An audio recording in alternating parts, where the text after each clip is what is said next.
Harmenson van Rijn es de seguro el pintor holandés más famoso en todo el mundo.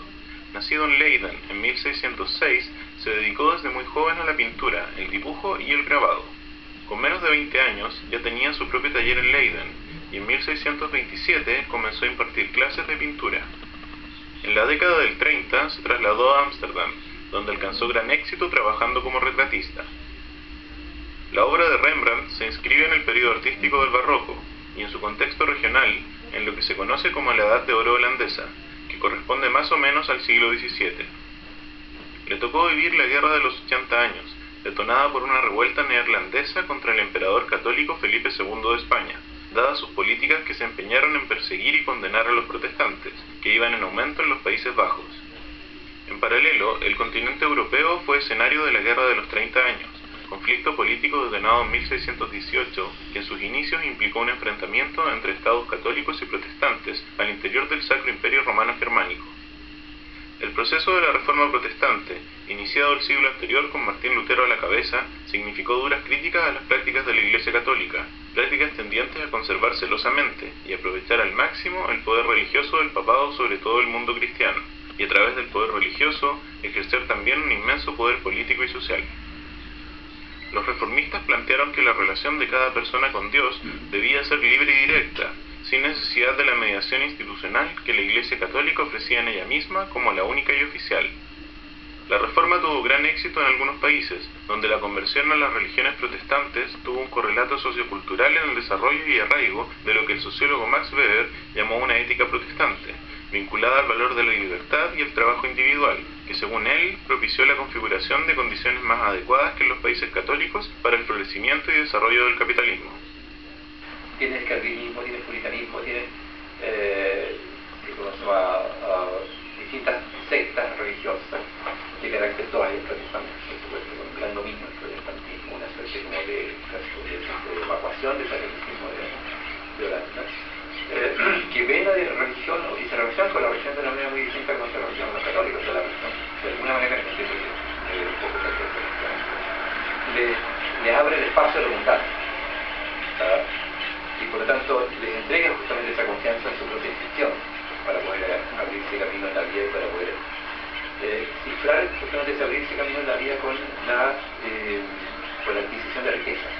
con la producción y adquisición, las dos cosas, la producción y la adquisición de riqueza. Georg Simmel, contemporáneo de Weber, plantea que la obra artística de Rembrandt encarna de manera magistral lo que sería esa ética protestante en la Holanda del siglo XVII, que ha trasladado la religión a la vida interior del sujeto, sin residir ya en la objetividad católica que no podía vivirse libremente en la cotidianidad por estar en manos de la Iglesia. Evidentemente que uno no se puede imaginar motivos que son que aportan tanta riqueza justamente a la performance histórica de Rembrandt.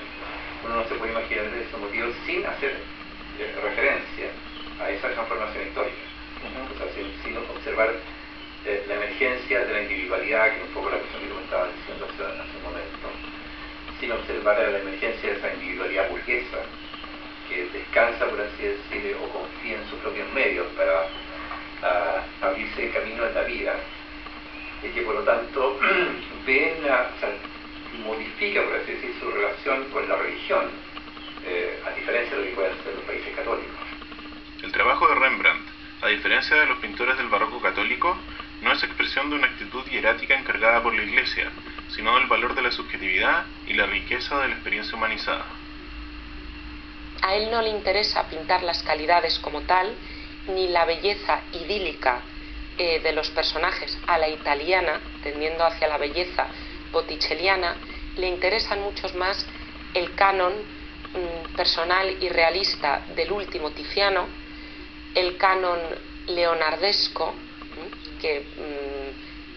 se codeó con la estética de lo feo.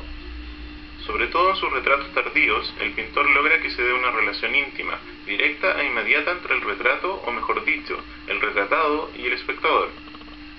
En los retratos de Rembrandt, dice Ernst Gombrich, nos sentimos frente a verdaderos seres humanos, con todas sus trágicas flaquezas y todos sus sufrimientos. Sus ojos fijos y penetrantes parecen mirar dentro del corazón humano. El rasgo más distintivo del arte de Rembrandt es su insistencia por experimentar y mostrar el dinamismo que puede producir la interacción psicológica con el espectador. Y es algo realmente emocionante. La relación que se provoca entre el espectador y la obra, en el caso de Rembrandt, digamos, eso desemboca en una empatía que se crea, tal vez una complicidad, ¿no? entre la persona que está mirando esa obra y la imagen del personaje. Yo creo que él logra plasmar y provocar ese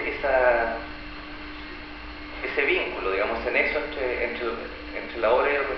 receptor. Recientemente, un equipo de investigadores de la Universidad de British Columbia descubrió que uno de los recursos que usó Rembrandt en algunos de sus últimos retratos consistía en pintar más definidamente uno de los ojos, mientras el otro, así como el resto de la pintura, era menos detallado.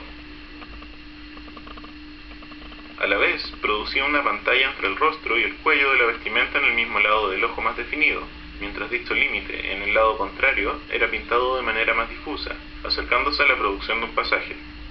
Este recurso provoca que el espectador fije rápidamente la mirada en el ojo más definido del modelo retratado y pueda recorrer el resto del retrato de una manera tranquila. No podemos saber si Rembrandt era consciente de la utilización de este recurso o muchos de sus últimos retratos los pintó así por intuición, pero sí podemos decir que enfrentar un retrato de Rembrandt no es solo mirar una pintura, es mirar a una persona que también nos mira.